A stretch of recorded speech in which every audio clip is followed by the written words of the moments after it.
नक्की भरत जाधव सध्या आपल्या सोबत आहेत। भरतजी, खरं तर राज ठाकरे म्हणाले होते एक वाक्य पत्रकार परिषदेत की कोण येतंय कोण नाही येते त्याकडे मी लक्ष ठेवणार आहे।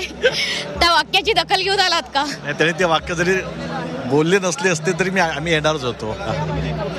पण आजचं जे दृश्य दिसणार आहे या व्यासपीठावरचं ते खूप अलौकिक ऐतिहासिक असं असणार आहे। दोन ठाकरे बंधू एकत्र दिसत आहेत आणि मराठीसाठी ते एकत्र दिसत आहेत। मराठी चित्रपटसृष्टीसाठी नाट्यसृष्टीसाठी सुद्धा ही किती मोठी गोष्ट आहे।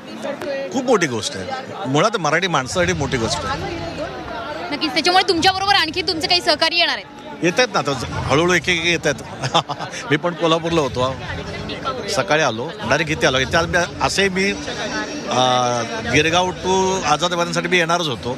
मागच्या मुलाखतीत म्हटलं होतं मी हजर असणारच आहे, पण आज बरं वाटतं की आज विजय मेळावा आहे, त्यात आपण असणं मला असं वाटतं की कर्तव्य आहे माझं।